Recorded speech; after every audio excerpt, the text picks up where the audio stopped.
느헤미야 1장 1절에서 4절까지 말씀입니다. 느헤미야 1장 1절에서 4절까지 말씀 교독해서 읽도록 하겠습니다. 하가랴의 아들 느헤미야의 말이라. 아닥사스다 왕 제20년 기스르 월에 내가 수산궁에 있는데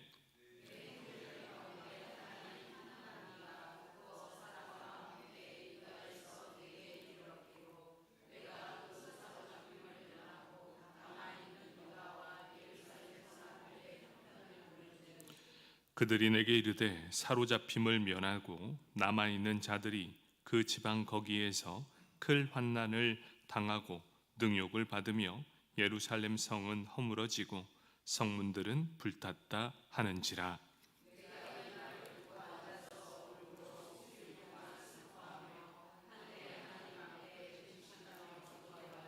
아멘. 안수집사회에 나오셔서 특송하시겠습니다.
아멘. 감사합니다.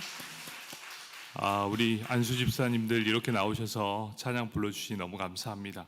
앞으로 우리 모든 공예배에도 꼭 다 참석하시라고 우리 안수 집사님들 축복하면서 격려의 박수 하겠습니다. 감사합니다. 우리 함께 느헤미야 1장 1절에서 4절까지 말씀, 위기에서 배우는 기도, 그 첫 번째 시간입니다. 먼저 말씀 듣기 전에 우리 옆 사람 바라보면서 이렇게 인사하도록 하겠습니다. 자, 먼저 옆 사람이 누구인지를 확인하겠습니다. 자, 내가 어느 쪽을 볼 것인가 확인하고 그 다음에 인사하겠습니다. 당신을 위해 기도하는 사람이 되겠습니다.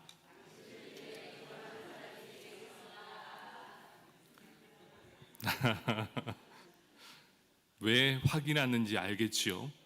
오늘 내가 보고 인사한 그 사람을 위해서 오늘 꼭 기도할 겁니다. 아셨죠? 우리 예배가 다 끝난 후에 함께 기도할 때 적어도 내가 인사한 사람만큼은 꼭 기도한다, 이런 마음을 가지고 기도하십시오. 오늘부터 위기에서 배우는 기도, 이 세 가지를 살펴볼 텐데 3주간 동안 느헤미야를 통해 위기를 통한 이 기도를 배우게 될 것입니다. 그래서 이 느헤미야서를 통해서 어떻게 기도하는 것이 하나님께 응답을 받는 기도인가를 우리가 알게 될 것입니다. 느헤미야의 배경은 이렇습니다.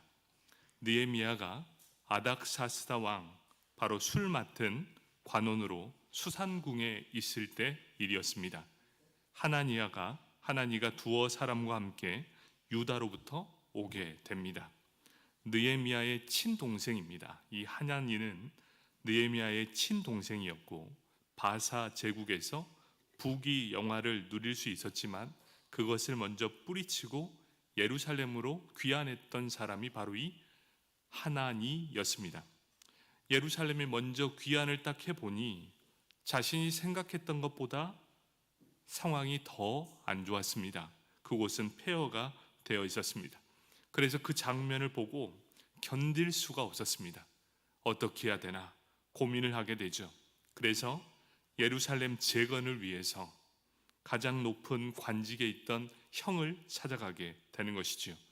느헤미야의 힘을 빌리려고 이 예루살렘을 떠나 수산궁으로 찾아오게 되는 것입니다. 그때 느헤미야는 하나니에게 예루살렘의 형편을 묻게 됩니다. 느헤미야는 수산궁에 있었지만 그의 마음은 늘 어디에 있었냐? 예루살렘에 늘 가 있었던 사람, 그 사람이 바로 느헤미야였습니다. 그는 자기보다도 자신들의 백성을 먼저 생각했던 사람, 그리고 그 나라, 그 민족을 먼저 생각했던 사람이 바로 느헤미야였습니다. 바로 오늘 말씀은 이렇게 시작합니다. 느헤미야 1장 1절, 하가랴의 아들 느헤미야의 말이라. 아닥사스다 왕 제20년 기스르월에 내가 수산궁에 있는데, 이렇게 기록하고 있습니다. 아닥사스다 왕 제20년, 이때는 BC 445년입니다. 느헤미야가 있었던 곳이 수산궁이라고 되어 있습니다. 수산궁은 이 바사 페르시아 제국의 4대 수도 중 하나였습니다. 기스르월, 이것은 태양력으로 11월 중순부터 12월 중순까지 해당하는 달입니다. 이때 아닥사스다 왕은 당시 느헤미야가 머물러 있었던 수산궁에 있지 않았습니다. 왜냐하면 이 페르시아 왕은 겨울에 머무는 곳이 따로 있었고 여름에 머무는 곳이 따로 있었습니다. 봄, 가을에 머물 곳이 다 따로따로 있었습니다. 이때의 시기는 바로 겨울이었습니다. 이 겨울에는 이 페르시아 왕이 어디에 있었느냐? 바벨론에 있었습니다. 그곳이 따뜻했기 때문이죠. 여름에는 메대에 머물고 있었습니다. 거기를 휴양지 삼아서 통치하고 있었습니다. 이 수산궁은 언제 오느냐? 봄이나 가을 중 선선한 때가 되어서 그곳에 머물고 있었다는 것입니다. 그런데 지금은 기스르월, 분명한 이 날짜를 기록한 이유는 이때 이 왕은 그곳에 없었다. 그곳을 총관리하는 사람이 바로 느헤미야였다라는 것을 강조하기 위함이었습니다. 그런 상황 가운데서 느헤미야가 고국으로부터 오는 급박한 소식을 접하게 됩니다. 즉시 왕에게 부탁하여 귀국할 수 없는 상황이었습니다. 왜냐? 지금 왕은 바벨론 궁에 머물렀기 때문입니다. 실제로 느헤미야가 자신의 괴로운 심정에 자초지정을 아뢰고 귀한 허간을 받은 때, 그때가 니산월이었습니다. 곧 BC 444년 3월과 4월에 해당되는 때, 딱 봄에 해당되는 때입니다.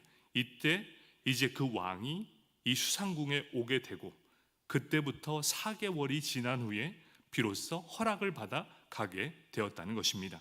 하나님은 이 성경 말씀을 기록할 때 정확한 역사적 배경을 확실하게 기록합니다. 그리고 이것이 분명한 사실이라는 것을 기록하고 믿게 하는 것이지요. 수산궁에서 느헤미야의 직위는 왕의 술을 맡은 관원이다 라고 되어 있습니다. 술 맡은 관원장이라 함은 왕에게 매우 신뢰를 받는 사람, 이것을 증명해 주는 것입니다. 그러던 차에 동생 하나니에게서 유다와 예루살렘의 형편을 듣게 됩니다. 느헤미야 1장 2절 말씀입니다.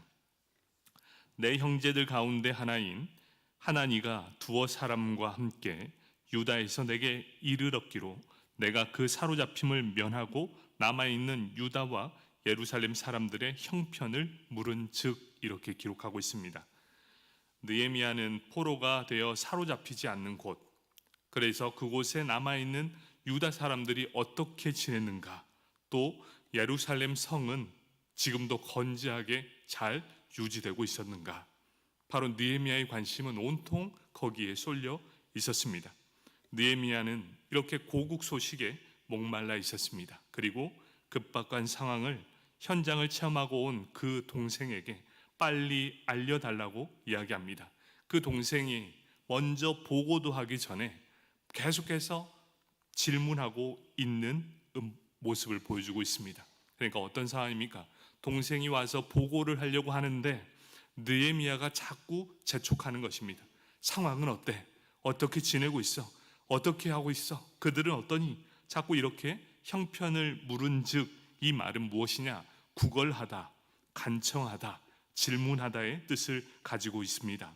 그래서 자기에게 필요한 것을 간절히 요구하는 행위를 가리킬 때 주로 사용하는 것, 물은즉이라는 의미입니다. 그만큼 느헤미야의 관심은 오직 그들에게 있었고 예루살렘에 있었다는 것을 보여주고 있습니다.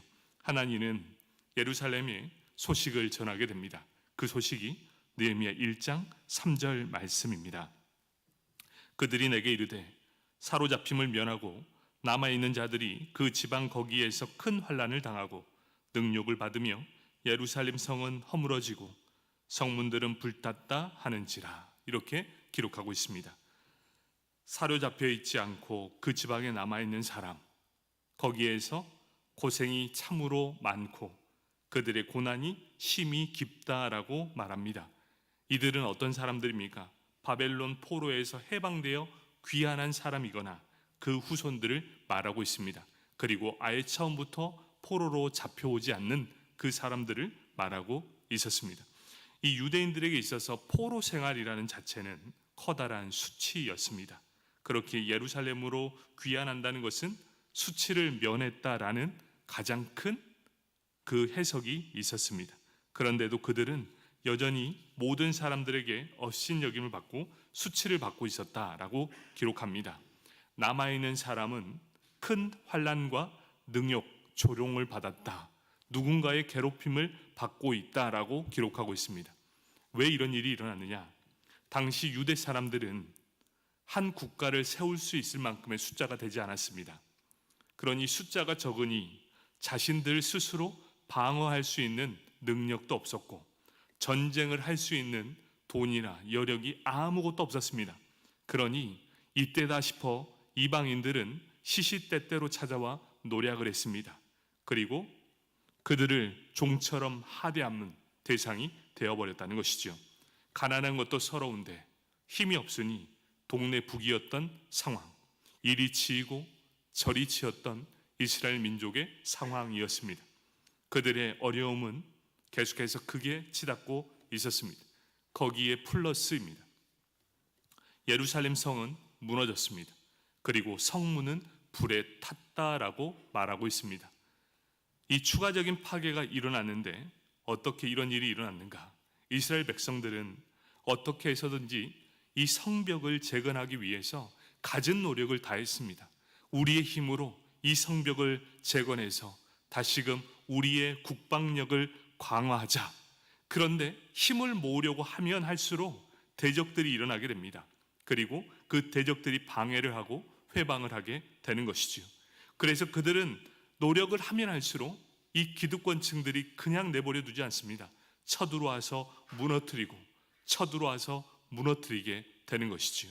싸우려고 하면 이방인들이 노력하고 예루살렘 성을 지키려고 노력했음에도 불구하고 또다시 무너졌을 뿐만 아니라 이제 성벽까지, 성문도 불을 지펴버리는, 아주 씨를 말라버리는 그런 일이 일어났던 것이죠.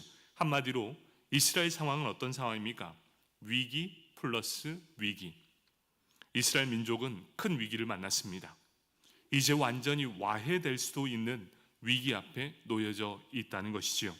아무것도 보이지 않는 위기, 희망이라고는 찾아볼 수 없는 암담한 현실 가운데 놓이게 되어서 이 하나님은 이 느헤미야를 찾아와 자신을 도와달라 간청했던 상황이었다는 것이지요.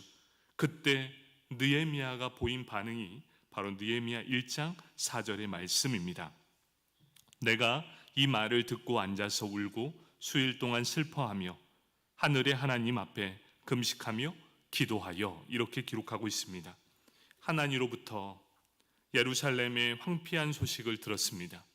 느헤미야는 그때 어떻게 했습니까? 거기에 털썩 주저앉게 됩니다. 그리고 거기에서 수일 동안 울게 되었습니다. 그리고 슬퍼하였다. 그러면서 그가 가장 먼저 행했던 것이 무엇입니까? 바로 기도였다는 사실입니다. 그는 슬픔에 잠긴 채 며칠 동안은 금식합니다. 그리고 하늘의 하나님께 기도했다라고 기록하고 있습니다. 기도하며 금식했다. 금식하며 기도했다. 이것이 어떤 의미입니까? 하나님 앞에 나의 간절함을 드러내는 모습입니다. 사랑하는 성도 여러분, 앞길이 막혀 있고 답답하고 내 힘으로 아무것도 할 수 없는 이때에 느헤미야가 내놓은 것, 현실을 돌파할 답, 그것을 우리에게 제시하고 있다는 것입니다. 오늘 우리가 위기에서 배우는 기도, 이 첫 번째는 바로 간절하라라는 것입니다. 바로 이것, 간절하게 기도하라. 위기 앞에 우리가 있을 그때에 기도하는데 그냥의 기도는 아니고 그 모든 것을 파괴할 수 있는 간절함으로 기도하라, 이렇게 말씀하고 있습니다. 그러면서 첫 번째는 울면서 기도한다라고 기록하고 있습니다. 여러분, 내 아픔이 있을 때 우리는 내 아픔 때문에 울면서 기도할 수 있습니다. 몇 날 며칠을 내 자신의 고통과 문제를 해결해 달라고 내 자신을 위해 울면서 기도하는 것, 그것은 누구나가 다 해봤을 것입니다. 그런데 우리가 처음에 인사했던 것 아십니까? 내가 당신을 위해 몇 날 며칠을 울겠습니다. 여러분, 이게 쉬운 일은 절대로 아닐 겁니다. 내가 당신의 아픔을 이해하고 그 아픔을 같이 극복하기 위해 제가 함께 울겠습니다. 여기에서 운다라는 것은 바카라는 이 히브리어입니다. 이 바카는 어떤 의미입니까? 애통해하다라는 것이죠. 애통해하다라는 의미가 어떤 것입니까? 큰 울음소리를 함께 내며 그 소리로 기도한다라는 것이 바로 바카입니다. 애통해하는 그 심정, 이 애통해하는 그 심정을 가장 잘 드러내는 것이 어디입니까? 사무엘상 1장 10절의 말씀, 한나가 마음이 괴로워서 여호와께 기도하고 통곡하며 라고 되어 있습니다. 얼마나 그 안에서 통곡을 했는지 그걸 바라보는 엘리 제사장이 저 사람 술 취해서 미쳤다라고 할 만큼 애통해하면서 하나님 앞에 모든 통곡을 쏟아냅니다. 여기에서 이 통곡이 바로 바카입니다. 여러분, 어떤 마음입니까? 자녀가 없는 서름, 나는 저주받는 인생이었고 자기와 똑같은 아내를 같이 있었던 이 분인나가 자신은 아들을 낳았다고 자신을 격분합니다. 그 마음에 괴로운 마음이 내 안에 그대로 있습니다. 그 마음을 표현하는 것이 바로 바카, 바로 울음입니다. 여러분, 나를 위해서, 내 자신을 위해 우는 것 누구나 다 할 수 있습니다. 그런데 여러분, 내 곁에 있는 사람을 위해, 우리 교회에 아픔을 가지고 있는 사람들을 위해 함께 울어주면서 기도한다. 이것은 참으로 하나님께서 귀하게 여겨주실 것입니다. 바로 이것이 의인의 기도가 되기 때문입니다. 우리가 합심해서 통성으로 기도하는 이유도 바로 그것입니다. 함께 마음을 다해 애통한 마음으로 울고 그 큰 울음소리를 함께 하나님께 올려드린다. 바로 이것이 울고입니다. 그 다음은 수일 동안 슬퍼하며, 이렇게 기록하고 있습니다. 슬퍼하다라는 이 의미는 죽은 사람을 애도하는 슬픔을 말하고 있습니다. 그 슬픔을 가진 채 몇 날 며칠을 그 자리에 앉아 금식하며 애통해하는 그 마음을 기록하고 있다는 것이죠.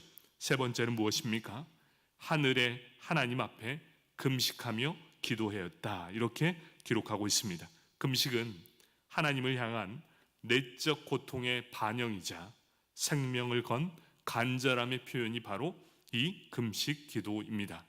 여러분, 금식 기도를 내 자신을 위해서 하는 것이 아니라 다른 사람을 위해 또 나라와 민족을 위해 한다는 것, 이것은 정말 간절함의 표현일 것입니다. 여기서 우리는 느헤미야의 간절한 모습을 볼 수 있습니다. 첫 번째는 뭡니까? 느헤미야는 내 자신이 아니라 그들을 위해 울었습니다. 그리고 느헤미야는 그들을 위해 기도했습니다. 그리고 느헤미야는 참담한 현실을 외면하지 않았습니다. 그리고 결국 어떻게 합니까? 어떻게 해서든 그들에게 가려고 이 살기 좋은 수상궁을 떠나서 예루살렘 그 꼴짜기의 땅으로 들어가게 되었다는 것입니다. 여러분, 여기에서 이 놀라운 역사의 시작이 이루어지게 되는 것이죠. 결국 그들이 원했고 그들이 바랬던 건 무엇입니까? 다시금 예루살렘이 재건되며 예루살렘의 성벽이 다시금 이루어지고 모든 사람이 방비가 끝나서 어느 누구도 이 나라를 공격하지 못할 만큼 강력한 군사력으로 하나님의 도우심을 바라는 그 민족이 되기를 간절히 원했던 그 나라의 소원이었습니다. 그런데 결국 이 느헤미야 한 사람을 통해 예루살렘의 재건이라는 대역사적 사건, 이 사건이 시작되게 되었다는 것입니다. 그 시작점이 어딘 줄 아십니까? 여러분, 그 시작점이 느헤미야의 이 한 사람의 기도로부터 시작되었다라고 말씀하고 있습니다. 여러분, 이 기도의 능력이 바로 여기에 있습니다. 예루살렘의 재건이라는 이 역사적 대사건의 시작이 느헤미야의 기도로부터 시작되었다면, 여러분, 우리 기도하는 한 사람을 통해 하나님의 놀라운 기적의 역사가 지금도 일어날 수 있다는 사실입니다. 한 사람의 기도가 예루살렘 재건의 출발점이 되었고 그것이 완성되었다는 것입니다. 간절한 기도를 하는 한 사람을 통해 한 민족이 회복되는 것을 보여주고 있다는 말씀입니다. 그럼에도 불구하고 우리를 한번 봅시다. 이 기도라는 좋은 무기를 가지고 있음에도 불구하고 그 기도를 사용할 수 없음을 우리는 너무나 잘 알고 있다는 사실입니다. 여러분에게 문제가 생길 때 과연 여러분은 어떻게 합니까? 첫 번째는 이렇게 하죠. 가장 먼저 내 스스로 해결하려고 합니다. 특히 여기에 있는 여성분들 말고 우리 남성분들은 다 이렇게 할 겁니다. 어떤 문제가 딱 났다. 가족을 절대 생각하지 않습니다. 내 혼자 해결해 볼 거다. 그리고 일을 더 키웁니다. 처음에는 스스로 해결해 보려고 하지만 대부분의 문제가 자기 힘으로 해결되지 않을 그때가 있습니다. 그때 또 어떻게 합니까? 내 스스로 힘으로 안 되면 옆에 있는 친구나 지인들을 찾아 도움을 요청하게 됩니다. 그리고 이런 상황이 있는데 어떻게 해야 되는가라고 묻습니다. 그러면서 그럴 때 해결되지 않을 때가 있습니다.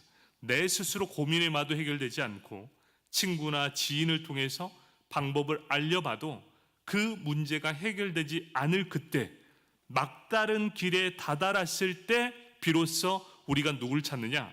하나님을 찾아 기도한다는 것입니다. 하나님이 가장 최후의 수단이 되어버렸다는 것입니다.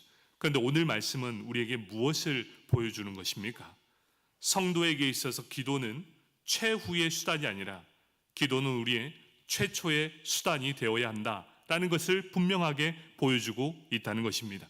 어떤 문제가 딱 발생했을 때 가장 먼저 하나님 앞에 나와 기도함으로 하나님께 엎드리는 그 사람이 바로 진짜 성도라는 사실입니다. 여러분, 믿음 좋은 사람들은 어떠한 일이 발생했을 때 그 자리에 바로 엎드려 하나님 앞에 가장 먼저 기도하는 사람, 바로 그 사람이 진짜 성도다.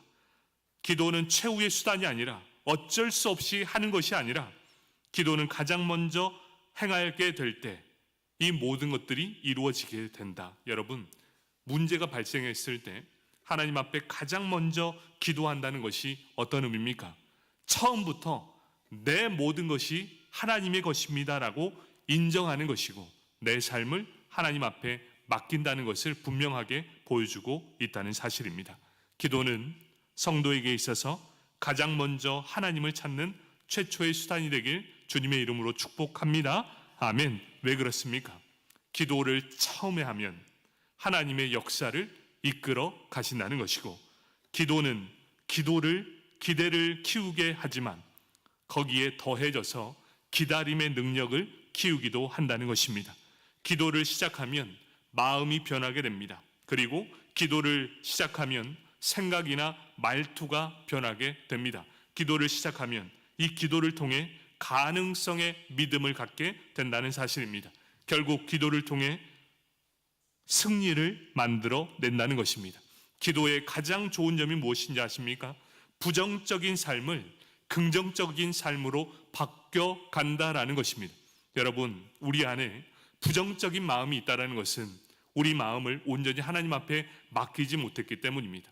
기도하는 사람은 어린아이와 같이 되게 됩니다. 그래서 모든 일을 부정적이 아니라 긍정적인 해석의 마인드를 갖게 된다는 것이죠. 그래서 처음부터 기도하라라고 분명하게 말씀하고 있지요. 기도하지 않는 사람의 특징이 뭡니까 아십니까?